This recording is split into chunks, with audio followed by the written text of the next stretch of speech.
우리 경제에 대해서 좀 시간이 많이 흘렀으니까 이야기 좀 해보시죠. 네. 예, 최근에 작년 우리 경제 1.4, 올해는 보통 2% 안팎 성장한다고 보고 있거든요. 선행수도 증가하고 작년 10월부터 수출이 증가하고 있습니다.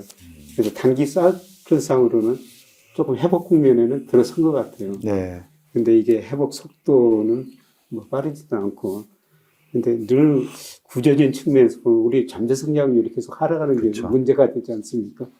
우리 경제, 한문도 교수님. 저는 마음의 준비를 하고 있습니다. 우리 경제는 저보다 이제 석학들이 이제 자료를 많이 주시잖아요. 잠재 성장률이나 앞으로의 경제 성장률 예측이 우리 회복을 하고 있다는 게 이제 저는 기저효과라고 생각을 해요. 중장기적으로 인구가 일단 받쳐주지 않고 산업 구조가 물론 2차 전지하고 반도체로 가고 있지만 그렇다고 챗GPT나 그쪽에 최하위의 어떤 스킬은 또 없잖아요.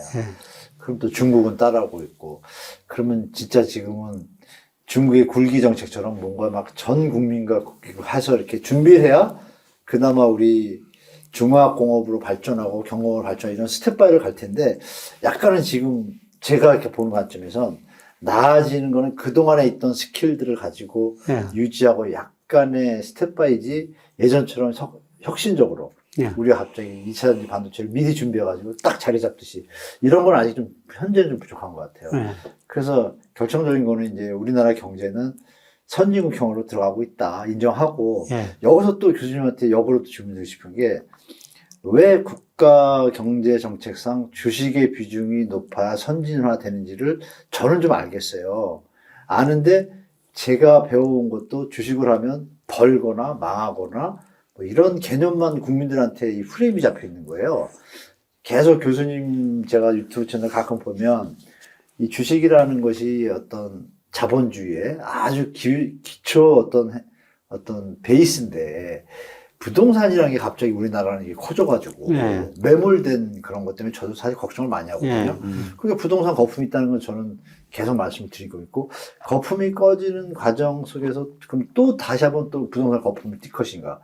그럼 그 사이에 주식과 우리 교수님들이나 박사님마다 아시는 주식의 어떤 그 자본주의에 이런 부분들을 국가 정치하시는 분들이 좀 두 분 말씀을 들으셔가지고 이제는 어떤 프로그램? 로드맵을 이젠 전 국가적으로 바꿀 때가 됐는데 왜 정부나 이분들은 그런 표현이 없어요. 주식시장 공매도 금지 이런 거나 얘기하지 말씀 주신 우리 부동산에 이렇고 포션이 선진국을 볼 때 포션이 주식 자산과 이런 여러 가지 좀 이런 변동성에 대비할 수 있는 패턴으로 가야 된다고 하는데 교수님이 보실 때는 정부는 지금 어떻게 하고 있는지도 궁금하고요. 교수님이 보실 때는 저는 그렇게 생각하고 있는데 어떻게 해야지 우리나라 국민들이 부자라고 표현할까요? 이렇게 자본주의에서 좀 앞서가고 우리 리더가 될 수 있고 또 다 같이 잘 살 수 있는 이런 방향으로 가는지 그걸 좀 말씀 듣고 싶어요, 교수님한테. 그거는 나중에 희망적 사항 좀 우선 질문을 하셨죠. 아니, 교수님 말씀 좀 먼저 듣고. 저들만 이야기할 게 아니라 거기 또 제 생각은 우리나라 가계 자산 한국은행 통계청 보면은 가계 자산 비중에서 76%가 70%요? 76%. 와우. 부동산이고요. 금융자산은 16%밖에 안 되거든요. 16%. 그래서 금융자산 중에서 전월세 보증금이 들어가는데 제가 전월세 보증금을 빼고 금융자산만 16%밖에 안 됩니다. 금융자산 중에서도 현금 및 예금이라고 주로 금융에서 예금이 47%고요. 보험이 27%, 채권 3%, 주식 22%예요. 와. 그런데 전체적으로 부동산 비중이 너무 높다. 너무 높죠. 그걸 줄여야 된다. 그리고 금융자산 중에서는 은행예금 비중이 너무 높다. 47%. 그걸 줄이고 채권이나 주식 비중을 늘려야 된다. 그래서 제가 금융민주주의라는 단어를 가끔 쓰는데요. 로버트 실러 교수가 쓰는 이야기죠. 금융으로 부자가 돼야 된다는 겁니다. 맞습니다. 지금 상태로는 부자가 될 수가 없다는 것이죠. 그래서 어떻든 해외 주식 비중을 늘리든지 하여튼 국내 주식 비중을 늘리든지 저는 주식 비중을 좀 늘려야 된다. 예금 비중 좀 줄여야 된다. 그래야지 부를 늘릴 수 있다. 그렇게 생각하는데요.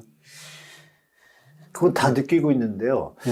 이 방송이나 이런 데를 볼 때 이 부분에 대해서 조명을 하거나 강하게 하는 그런 게 노출이 약한 것 같아요. 얼핏 그냥 보도에서만 부동산 금융이 많다, 주식으로 가야 된다, 그냥 흘려가듯이. 그러니까 이 중요성에 대해서 좀, 이거 저는 근데 잘 모르는데 중요한 것 같은데.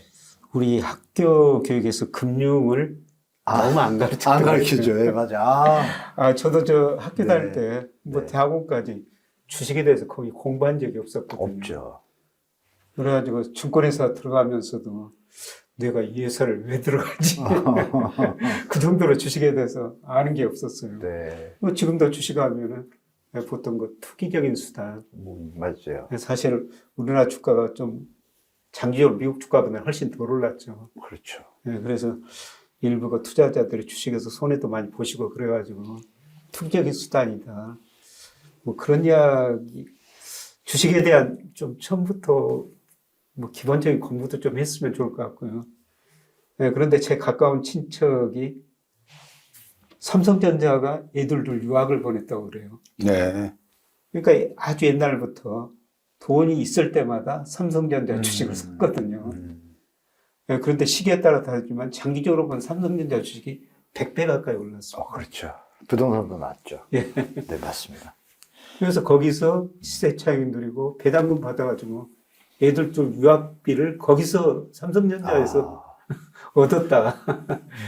그런 거고. 저 같은 사람은 삼성전자의 첫 입사를 제가 86년에 했는데 자사주 나오는 15주도 안 받고 그랬던 사람입니다. 아니, 그러니까요. 삼성전자가 클 거를 알았지만 제가 이제 우리 사주 배당이 됐을 때 그게 이제 유학 가는 바람에 저는 못 받고 이제 그런 식으로 왔는데 교수님 말씀하시는 걸 제가 이렇게 가만히 듣다가 저는 항상 그 어떤 스타일의 정책을 그 중요시하냐 그러면 자, 우리가 주식을 중심으로 해서 국민들에게 자산을 증식함으로 해서 자신들의 노후 생활을 안정되게 보장할 수 있는 나름의 어떤 포트폴리오를 만들어주는 그런 시장을 왜 만들지를 못할까? 네.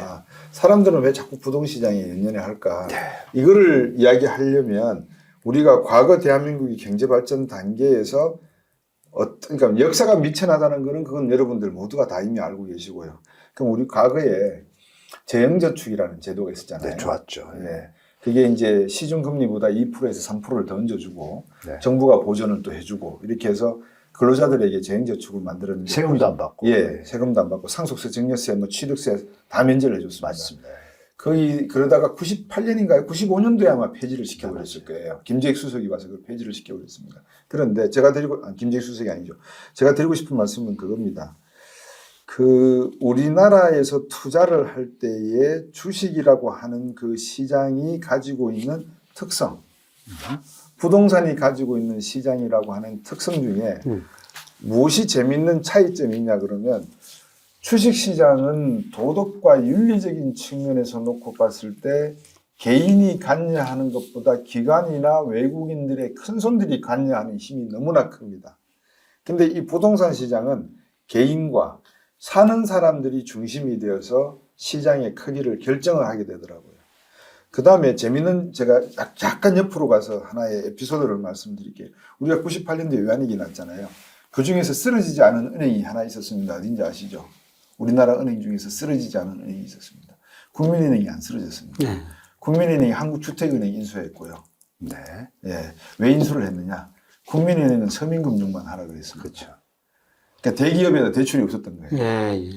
근데 다른 은행들은 전부 다 뭐 대기업 대출해주고 막 이래버리니까 왕창 무너지는 바람에 뭐 팔려나가고 그랬지만 국민은행은 주택은행을 오히려 인수를 했고 그 다음에 재미있는 게 평화은행이라고 있었습니다. 예, 그렇죠. 노동자들에게 예. 대출을 해주고 좋은 조건을 하라고 평화은행을 만드는데 여기는 왜 그러면 부도가 났느냐. 운영하는 시스템을 몰랐던 거예요. 그러니까는 인적 자원이 부족했던 거죠. 여기 세 개의 은행 형태의 대한민국의 자산시장의 구조가 저는 들어있다고 보여져요. 주식이라고 하는 게 서민들이 하는 시장이잖아요. 일반 국민들이 들어가야 되는 시장이잖아요. 그렇죠.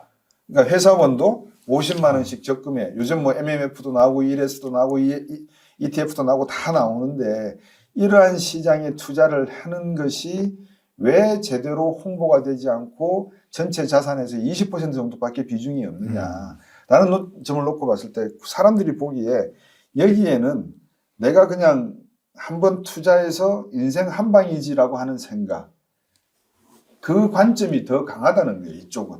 근데 부동산 시장은 땅은 거짓말하지 해오지 않더라고 하는 그 믿음, 신뢰가 워낙 강한 거죠. 그러니까 여기는 어떤 도덕적 모럴 해저드도 존재하지 않는 거예요. 근데 여기는 뭔가 이상해요.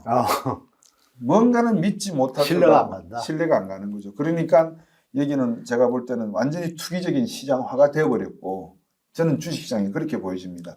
그렇게 본다는 게 아니라 그렇게 보여지는 겁니다. 그래서 미국 같은 경우에 많은 분들이 주식시장 한다고 그러는데 미국 상위 10%가 전체 주식의 80%를 들고 있습니다. 아, 그건 뭐 당연한 거죠. 당연한 거죠. 네. 그럼 상위 10%가 미국에 얼마 정도 소득인지 아시겠어요, 혹시? 아, 거기까지 모르고요. 예, 한 30만 불 넘습니다. 35만 불에서. 근데 우리나라도 상위 10%가 주식을 그렇게 가져야 되는데 예. 부동산을 갖잖아요. 저는 그 얘기를 드리는 거예요. 그 왜 부동산을 갖느냐 이거죠. 그러니까 주식시장에서 네. 자기의 툴이 작동이 안 되는 거예요. 제가 볼 때는. 예. 그러니까 교수님이 계시는 그런 투자회사, 자산운용사에서 ETF 만들고 MMF 만들잖아요. 그러면 어떤 사태가 벌어집니까? 라임이 터져버리는 거예요. 무슨 말씀인지 아시겠죠? 그러면 라임이 터지면은 미국 같은 경우에는 30년 내지 무기징역입니다. 우리나라는요? 우리나라는 좀 있으면 가석방 돼서 나오고, 무죄판결입니까? 예, 가석방 나오고 그래버리죠. 중간 지금 가석. 답은 이거네요. 예, 맞습니다. 아, 그 수많은 로비가 들어가 있잖아요. 그러니까 그 선입감이 안 되니까 예. 잘 안 하게 되는 거네요. 예, 사실 뭐 저도 금융회사 오래 근무했으면 금융회사 네, 잘못도 있죠. 예를 그럼요. 들어가지고 이제 2005년, 2006년에 그때 금리가 떨어지기 시작했거든요. 예, 금리가 떨어지기 시작하니까 예대만이 축소된다. 그렇죠. 그래서 우리 은행들이 뭐를 했냐면요. 네. 다른 데서 수익을 확보해야 된다. 그렇죠. 주식형 펀드를 팔기 시작한 거예요. 아, 그래서 2007년 무렵에 모든 은행이 주식형 펀드 캠페인을 했죠. 네. 네, 맞아요. 그래서 2008년 8월 달에 우리가 144조 원을 모아줬어요. 이야. 그러니까 그렇게 은행이 모아주니까 우리 자산운용사들이 주식을 사가지고 주가가 그때 엄청 올랐었거든요. 근데 2007년 말부터 2008년 미국에서 서프라임, 금융위기 예. 오면서 주가가 급락했죠. 아이고. 그러니까 정말 많은 분들이 은행이 권유해가지고 주식 펀드 가입했는데 맞아요. 엄청 손실을 봤거든요. 그 트라우마가 있어. 그래서 예. 144조 같은 게 네. 77조까지 떨어져 버렸죠. 네. 네, 그 다음에 이번에도 상당히 거품이 발생했다 좀 붕괴된 거죠. 네. 이번에는 유튜브 역할이 굉장히 컸던 것 같아요. 아, 맞아요. 네, 정말 그 다양한 유튜버들이 등장해가지고 맞아요. 주인감이 있거든요. 그래서 저는 유튜브 방송을 할 때도 네. 물론 뭐 저희들이 김 교수님이나 저나 또 한문우 교수님은 다 그런 말씀들을 하시지만 기본 원리를 좀 말씀을 주셨으면 좋겠어요. 시장이 어떻게 돌아가고 예. 있는, 어떻게 돌아가는 게 정상이다. 물론 시장이 정상으로만 가서는 재미가 없습니다. 시장은 역동성을 보여줘야지 들어왔다가 나갔다가 또 제로섬 게임을 하는 장이 되거든요. 근데 그 시장이라고 하는 것은 소매치기도 있고 뭐 들치기도 있고 날치기도 있지만 그래도 정상적인 상인들이 먹고 살면서 집도 사고 자녀 교육도 시키고 하는 게 시장이거든요. 그래서 우리가 작은 어떤 그런 부정적 행위를 보고 침소봉대할 필요는 없지만 예, 예. 적어도 시장이라는 것은 어떤 순기능을 해야 된다는 것은 믿음을 줘야 되는데 예. 우리 자산시장의 역사가 미천하다 보니까 거기에서 큰 손들의 역할이 너무나 큰 거예요. 그리고 그 큰 손들은 소위 제조업은 중소기업에서부터 30억, 50억 매출하다가 삼성의 협력회사가 돼가지고 갑자기 1000억, 3000억으로 이렇게 클 수가 있는 기회가 낙타에 바늘 구멍 들어가듯이 기회가 존재를 하는데 이 자본시장에서는 그런 기회가 만들어지지 않는 것 같아요. 여기는 조금 이렇게 약간 변칙적인 스타일을 가하지 않고서는 어렵다는 생각. 주가 조작이 다반사. 예. 그렇죠?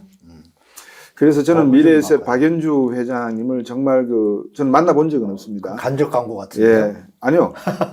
지금 이렇게 키웠지 않습니까? 예. 네네네. 그분이 지금까지 오기까지 부동산에도 투자하고 주식, 채권 다 투자하셨을 건데 정말 그분 머릿속에 하루에 한 1시간, 2시간 다리 뻗고 주무셨을까 몰라요. 그러니까 그 경험이 진짜 중요할 것 같거든요. 예, 그렇죠. 그런 거를 상품화해서 AI로 만들어서 예. 중국에 갖다 팔자는 거죠. 예, 맞습니다. 예. 예. 주가 조작 하면 여쭈고 싶은데 주가 조작 이런 거 외국에 비해서 형량이 낮은 거예요? 예. 아, 아까 각 박사님 말씀하셨어요. 제가 US 신뢰를 하나 드려드릴게요. 예를 들면 뭐 워낙 점잖으신 분들이라서 예, 예. 그런 말씀을 안 하시죠. 저는 이제 사례 중에 좋은 사례도 있고 나쁜 사례도 네. 있는데 나쁜 사례 중에 하나를 제가 말씀을 드리면 자 보통 우리가 1,000원짜리, 2,000원짜리 주식이라고 가정을 해봐요. 이렇게 이야기하죠. 안철수가 하고 있는 안랩이라고 하는 주식 이를 가정을 해보죠. 그러면 어떤 좀 객관성이 담보가 되니까 2011년도에 안철수라는 사람이 대권 후보가 되겠다고 했을 때 그 당시에 주식 가격이 얼마였었나? 엄청 올랐겠죠? 난리 그게 났겠죠. 10만 원 넘어갑니다. 아, 네.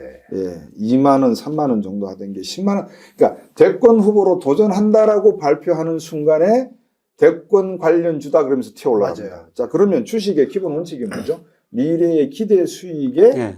비례해서 PBR, PER을 따진 다음에 투자해서 주가를 올리고 과연 이 회사는 도덕적으로 배당을 잘 주고 지배구조가 단단한지 모든 걸 다 따져야 된다라고 책에서 나와 있습니다. 그런데 대권 주자라는 발표 하나로 5배, 6배가 뛰어버립니다. 그럼 거기에 들어가는 개미들은 정상적인 개미들이냐? 맞잖아요. 아니, 그러니까 정확하시네. 주주들만 예, 뭐 예, 예. 그게 할 게 아니라 아까 제가 말씀드렸잖아요. 우리가 가지고 있는 그런 어떤 천박한 자본주의적인 어떤 그 생각들, 미숙한 자본주의. 예, 미숙한 그런 점들에 대해서 우리가 한번 생각해 보자는 거예요. 아까 그래서 제가 맞습니다. 구리 시민이나 김포 시민에게 감사하다, 죄송하다는 네, 말씀을 맞습니다. 드렸던 게 그런 의식들이 커가면 갈수록 그렇죠. 말씀하신 폰지 사기라든지 네. 라임 사태라든지 정치 권력과 경제 권력이 융합해서 벌어지고 있는 사태는 줄어들 것이다. 그러면 시장이 깨끗해진다. 맞죠. 예, 그래도 거기 안에는 소매치기, 날치기 다 있다. 그렇지만 그 사람들은 법이 지켜서 처리하면 되는 거고 그 몇 가지로 인해서 시장을 부정할 필요는 없다. 이 말씀을 드리는 예. 겁니다. 요새 우리 그 PBR이 낮다. 네. 그래가지고 네, 맞아요. 우리 주가 올라야 말씀하시죠. 된다. 그렇죠. 뭐 5천까지 예. 가야 된다 하는 예. 사람도 있습니다. 예. 우리 그런 측면에서는 어떻게 각 박사님 생각하고 계십니까? 아까도 말씀드린 기본적으로 예. 대한민국의 기업 지배구조 문제를 저는 언급을 안 할 수가 없습니다. 그러니까 1995년인가요? 금융실명제를 하는 순간에 예. 김일성 대통령이 무엇을 말하는 그러니까 금융실명제를 김일성 대통령이 하신 게 아닙니다. 예. 전두환 때도 준비를 했다가 예. 이 문제가 너무 많을 것 같다. 그래가지고 이제 미루고 했던 걸 김일성 대통령이 실시를 하신 건데 예. 저는 안전망을 만들지 않고 했다는 겁니다. 예. 예를 들면 83년도에 삼성이 반도체 투자를 결정을 했습니다. 예. 그러면 이병철 회장 사재도 넣었을 거고 수출입은행, 산업은행 돈 빌렸을 거고 예. 시티, 뱅크 오브 아메리카 돈 다 빌려왔을 거고 그래도 모자라서 계열사들 보고 출자해 그랬을 거고 그러면 교수님 뭐 인지상정이니까 순환출자 구조 만들 수밖에 없지 않습니까? 자, 그런데 95년도 실명제 하루아침에 그래버리면 순환출자로 엮였던 이 구조는 어떻게 풀어낼 겁니까? 못 풀어내잖아요. 자, 그러면 나중에 얼마나 정치 권력이 경제에게 간섭할 게 많아집니까? 너 속였지, 탈세했지, 지배구조 엉망이지. 그러면 기업도 진화를 해야 되는 절차가 있는데 진짜 미숙한 자본주의 시장 60년대부터 막 이렇게 커오던 회사가 근근히 이제 반도체 투자를 해서 빛을 보기 시작하는데 90년에 갑자기 실명제 그런 거죠. 그래서 교수님 말씀하신 대로 제가 재벌 기업들을 두둔하는 게 아니라 우리가 PBR을 계산을 하는 것도 좋고 PER 계산하는 건 좋은데 이거는 미국식 자본주의 체제 하에서 미국식 세금 조세 제도와 미국식 배당과 미국식 주주에 대한 시스템이 갖춰준 상태에서 PBR을 이야기하는 것은 저는 옳다고 봅니다. 근데 서로 보는 거울이 다른 거죠. 여기는 뿌옇게 안개가 끼는 그 시스템이라는 게 그 형량 때문에 형량뿐만이 아니라 개인의 어떤 생각, 사고 이런 모든 역사가 다 녹아 있는 거죠. 예. 야, 이거 쉽게 될까요? 그렇죠. 그래서 시간이 필요한 거죠. 얼마나 그러니까 필요해요? 한문도 교수님 제가 같이 뜨기 전에 볼 수 있을까요? 그런 말씀하지 마시고 한문도 교수님 열심히 노력하고 교수님이 있잖아요. 이렇게 박수님 아시는데 이런 건 사실 뭐라 그럴까 이렇게 좀 이슈화해서 할 가치가 있지 않나요? 그러니까 유튜브 방송을 김영희 교수님께서 하시면서 교수님을 필두로 해서 하죠. 이렇게 국가 국민을 위해서 이거 빨리 바뀌면 가겠을수록 우리가 선진국이 더 되는 저는 그래서 막 유튜브 방송 어디서 뭐 PBR이 몇 배인데 우리는 뭐 몇 배밖에 안 돼서 그럼 저는 콧방귀로 훅 깨버립니다. 예. 교수님 말씀하신 PIR이나 PRR 같은 거 있잖아요. 부동산 이거는 정확해요.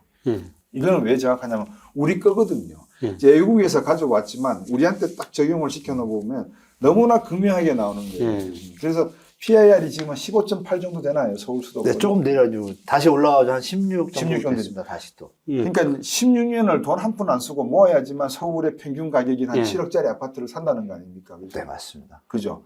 그러니까 이런 지수는 제가 볼 땐 주식보다 더 정확하게 맞는 거예요. 왜? 부동산 시장은 우리의 주요 투자 시장이었기 때문에 맞아. 경험과 역사가 축적되어 있기 때문에 지표가 맞는 거예요. 예. 근데 우리 주식 시장은 역사가 오래됐지만 자본주의의 성장 과정에서 제조업의 발달 과정에서 자본을 조달하고 금리를 내고 세금을 우리나라 조세제도가 언제부터 시작됐는지 정확하게 많은 경제학자분들이 모르세요. 우리가 1954년도에 한미 상호 방위 조약을 맺고 그다음에 56년부터 미국으로부터 수포 301조 물자 지원을 받습니다. 밀가루 받고 옥수수 가루 받고 했지 않습니까? 그게 73년도에 딱 끊깁니다. 그 전까지 20년 동안 대한민국의 재정은 미국의 원조 물자보다도 작았습니다. 예. 그러니까 조세를 어떻게 조달해야 될 기업이 어디 있는지 찾을 필요도 없었던 거죠. 개념이 없죠. 예. 그래서 우리나라의 조세 역사는 73년부터라고 보시면 됩니다. 그러니까 73년부터 지금 한 50년이 지났는데 이 50년 역사 속에 세금 너무 잘 아시지만 국민들이 손들어서 저 납세하겠습니다라고 하는 사람이 많을까요? 될 수 있으면 피하려고 하는 사람이 많을까요? 더군다나 기업들이 가지고 있는 회계라든지 여러 가지 시스템을 이용해서 치고 빠지는 쪽이 많을까요? 정부가 잡아내는 쪽이 많을까요? 이건 뭐 다 아시는 이야기잖아요. 그래서 저는 드리는 말씀이 다른 게 아니라 이거는 시간이 걸린다. 예. 그래서 부동산 봐라. 시간이 충분히 축적되어 있으니까 PIR 적용하니까 맞지 않냐. PRR 적용하니까 맞지 않냐. 그러니까 PBR, PER 이야기는 저는 믿지 않는다. 좀 시간이 네, 시간이 걸린다. 네. 네. 주시장에 참여하는 주체들이 선진화돼야 된다. 그럼요. 그렇죠. 예, 예, 예. 맞아요. 예, 맞습니다. 맞습니다. 저 요새 이거 제 제자들이 이제 직장 들어가지고 네. 뭐 결혼하고 뭐 그러면서 저한테 와서 집 물으시죠. 어떻게 사야 됩니까? 그렇죠. 맞아요. 그래서 저한테 물어보거든요. 그래서 제 대답은 이겁니다. 그냥 아, 네. 집은 사는 곳이더라. 내가 살아보니까 아, 네가 저 살 능력 있으면 사고. 지금 사도 된다. 그런데 지금 집값도 비싸고 은행에서 돈도 많이 빌려야 되지 않느냐. 그렇죠. 그러면 좀 앞으로도 시간이 가면 금리도 떨어지고 집값이 단기적으로 많이 오를 것 같지는 않다. 그렇죠. 좀 여유 있게 한번 기다려보자. 아, 네. 이렇게 대답 정확하십니다. 있거든요. 정확하십니다. 맞죠? 네, 네. 제 제자들 혹은 저 너무 정확. 교수님도 제자들 많이 있을 네. 텐데 저는 똑같습니다. 지금 말씀을 부드럽게 해주셨는데 본인의 능력이 되고 사는 곳이잖아요. 네. 사는 게 아니라 내가 살 곳이잖아요. 네. 근데 뭐 편안하게 살면 되는데 지금 렌트하면 어때요? 뭐 이런 의식을 가진 분들이 요즘 나와요. 실제로 젊은 분들이 나는 그냥 렌트가 좋은데 이런 분들이 꽤 많아요. MZ 세대들이 약간 선진화되는 거죠. 여기처럼. 그럼 우리는 전세라는 레버리지 때문에 이게 약간 버티는 버블이 좀 있잖아요. 이게 교수님 말씀이 맞아요. 교수님 말씀 요지는 뭐예요? 금리도 높고 집값도 비싼데 왜 사니? 금리도 좀 정상화되고 집값도 좀 안정되면 사면 좋겠다. 이 말씀이잖아요. 예. 정확하신 말씀이죠. 누가 봐도 지금 우리 교수님 말씀이죠. 박사님 말씀이신 그 PIR 지수도 높잖아요. 예. 그리고 지금 살 사람이 없다는 거는 제가 소득 분포를 좀 체크해 봤거든요. 예. 살 사람이 없어요. 우리 연봉 한 8천이면 실수령액이 한 500 좀 넘거든요. 그럼 지금 서울 주택 평균 가격이란 뭐 9억 뭐 그 말씀해 주신 그 부담 지수로 말한 7억이 아니라 9억 정도가 사람들이 사고 싶어 하거든요. 거기다 넣어서 계산하면 5억 받으면 법원 최저 생계비가 2인 가구가 2023년 기준이 263만 원이에요. 그럼 이자 내잖아요. 5억 받아가지고 달랑달랑해요. 그럼 생각해 보세요. 연봉 7천 이상 받는 사람이 인구 근로소득자 중에 한 30%밖에 안 되거든요. 8천 이상이. 그럼 우리나라 유주택자가 50%잖아요. 그럼 살 사람 다 샀잖아요. 그럼 밑에는 뭐죠? 정말 버겁게 집을 사야 되는 집값 수준이라는 얘기죠. 교수님 말씀대로 그 와중에 또 그 얘기 뭐예요? 이자가 높으니까 계산하니까 부담돼서 살 수 없는 상황이잖아요. 그러니까 임계점이 왔다는 거고. 그러면 조정 국면이 오겠죠. 배추를 살 사람이 많아가지고 3개 있으면 비싸지겠지만 10명이 필요한데 100개가 있으면 똥값이 되겠죠. 근데 지금 너무 비싸. 배추값이 3개인데 3개, 4개, 5개인데 10개, 10개 배추값이 너무 비싸. 살 능력이 안 돼. 그럼 이거 그냥 싸게 팔아야겠죠? 단순해요. 그러니까 지금 집값이 제가 볼 때도 너무 높아 있다. 너무 높아 있으니까 결론은 뭐예요? 언제 사냐? 조금 조정이 되고 사는 게 제일 좋겠다는 게 제 생각이고 단 능력이 돼서 아주 이 조금 비싼 것 같은데도 나는 감당할 수 있다. 가족의 행복이 우선이다. 사업이 우선이다. 이러면 그냥 부담 없이 사셔서 능력이 되니까 사실인데 무리해서 쫓아갈 직감이 아니다 지금. 무리할 필요가 없고 제가 볼 땐 교수님 말씀하고 똑같은 답인 거죠. 천천히 보면서 좀 시장이 안정되고 리스크가 제거가 되고 나서 그때 올라봤자 얼마나 오르겠냐. 저도 똑같은 스탠스입니다. 네. 질문 있습니다, 교수님. 아, 저도요? 안 되는데. 이제 저는 뭐라 그럴까요? 부동산 시장도 서프라임 정도의 어떤 도덕적 해이만 방어할 수 있다면 수많은 상품을 팔 수 있다고 저는 생각을 하거든요. 그러니까 부동산 시장을 조금 더 자유롭게 만들어서 채권을 팔든지, 이런 질문을 제가 드리고 싶은 거예요. 예를 들어 제가 집이 없습니다.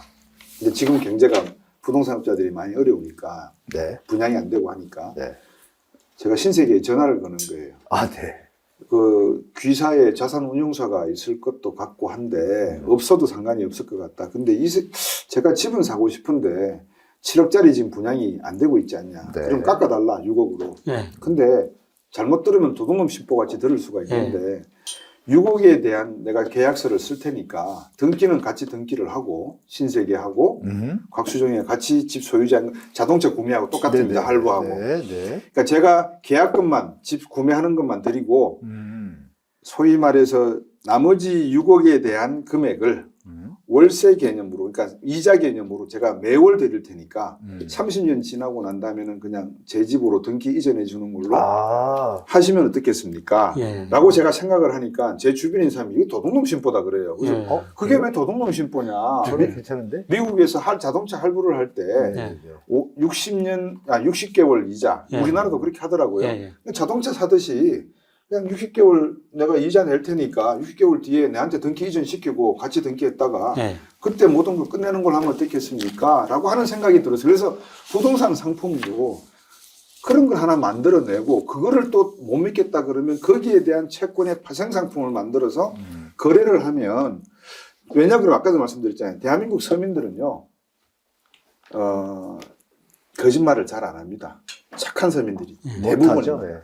그러니까 이분들은 내가 빚을 1,000만 원 지고 있다 갚아야 된다 하면은 어떤 수를 쓰더라도 갚으려고 하는 분들이지 먹튀하려는 분들이 안 계시거든요. 그래서 저는 교수님께 과연 그런 시스템이 가능합니까라고 여쭤보고 싶어요. 가죠. 한때 차이점 분명히 존재합니다. 이 말씀 주신 그 베이스는 자동차라는 개념의 어떤 자금 툴을 도입한 거잖아요. 그러면 자동차처럼 토지도 가격이 고정이라는 전제가 붙어야 되잖아요. 그렇죠. 감가상각으로 돼서 없어지는. 그렇죠. 그러면 토지를 국가에서 만약에 기업의 자산 말고 토지를 국가가 이게 중요한 거예요. 국가가 어느 토지와 어느 일대 지역을 국가 예산을 도입을 해서 국가 예산이 충분히 국가도 손해보지 않는 선에서 말씀하신 리스 형태로 국민들한테 주택이 간다라면 이건 존재할 수 있는 시스템이에요. 근데 지금 국가는 이쪽보다는 말씀 주신 그 기득권, 뭐 투자 자본사 시장 이런 부분에 어떤 비중을 두다 보니까 이쪽 세계를 지금 우리나라는 아직 안 들여다보고 있는 거고 선진국이 된 스웨덴이나 이쪽을 가면 협동조합의 형태로 국가에서 기관을 둬서 이런 시스템을 갖다 동료를 해가지고 주택가격을 안정시키려고 노력을 많이 해요. 근데 우리는 아직은 짧으니까 미숙한 자본주의다 보니까 요 시기는 아직 안 온 것 같아요. 이건 공산주의 개념이 아니라 수정 자본주의 아주 효율적인 거라고 저는 봐요. 사회적 경제라고 저는 부르거든요. 그렇죠. 그래서 제가 볼 때는 이건 조언 아닌데 일부 분들은 100% 반대하죠. 내 토지 가격이 오를 텐데. 그러니까 개인 시장, 민간 시장에서는 약간의 조금 허들이 있고 그 대신 그 허들을 갖다 국가가 지원해 준다면 또 가능하겠죠. 그러니까요. 그러니까 이런 거는 연구해 볼 만합니다. 좋은 말씀이죠. 그러니까 더군다나 자동차는 감가상각이 되지만 집은 오히려 가격이 올라가잖아요. 그것 때문에 이제 시스템이 안 되는 게 집은 내려가죠. 그렇죠. 땅이 올라가는 거죠. 맞아요. 그러니까 여기서 개념이 땅이라는 그 자산이 개념에 대해서 딱 불변이라면 지금 말씀한 시스템이 작동이 돼요. 그렇죠? 그 교수님 한번 아이디어 내셔가지고 한번 던져 주십시오. 저는 지금 교수님 두 분이 하셔도 다 나옵니다. 이거. 제가 잘하는 개발업자에게 오프를 한번 내볼까 싶습니다. 그래서 내가 집을 그러니까 뭐 10채, 5채 이렇게 안 한다. 나는 집이 없다 지금 서울에. 그러니까 당신이 지은 이 아파트에 미분양이 나왔다고 하니 당신이 1억 정도 깎아준다고 하니 그러면 내가 살게. 산데 나 돈 없어. 은행에서 대출도 못 얻어. 그러니까 오너 파이낸싱이라고 있어 미국에. 예. 무슨 물건을 상점을 살 때 예. 오너가 이렇게 보증을 서주는 거죠. 그럼 당신은 오너 파이낸싱 해줘. 그러면 내가 계약하고 매월 이자 돈을 내가 당신한테 지불을 할게. 예. 그리고 15년 끝나고 나면 집 좋은 나한테 말씀. 옮겨줘. 어. 해보려 그러거든요. 네, 한번 해서 잘하고 알려주십시오. 예, 같이 그렇게 말씀드려요. 예, 예. 좋은 사례로 좋은 말씀입니다. 예. 네, 알겠습니다. 자, 오늘 뭐 글로벌 경제, 뭐 미국 경제, 중국 경제, 일본 엔화냐, 네. 우리 경제, 부동산, 네. 뭐 여러 가지 정말 그 좋은 통찰력을 말씀해 주셨습니다.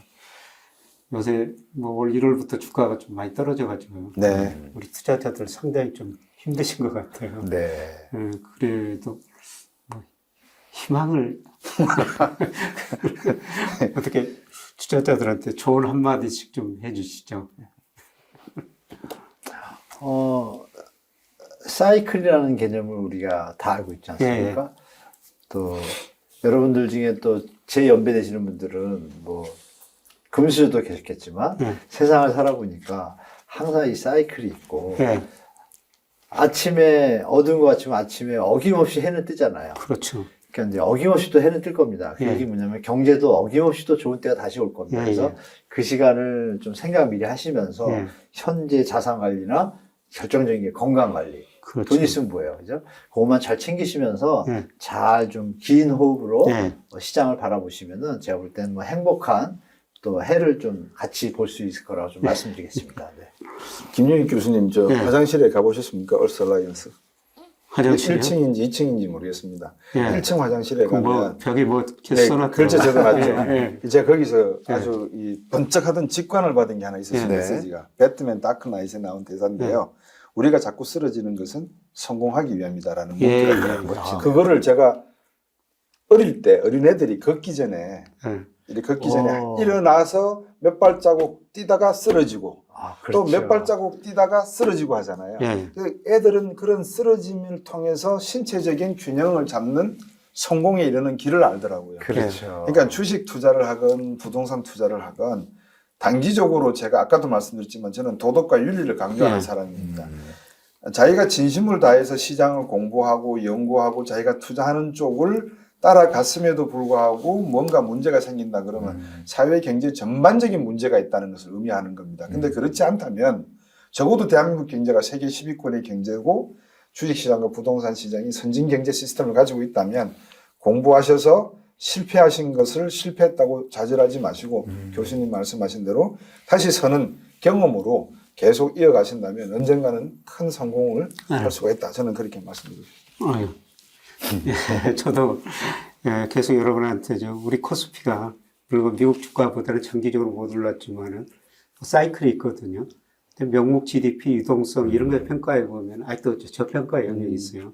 시간이 가면은 그렇죠. 제자리에 간다는 것이죠. 조금 더 공부하시면서 뭐 이런 방송들도 듣고 스스로 좀 공부하시면서 좀 부자가 되셨으면 좋겠다 이런 말씀을 드리고 싶고요.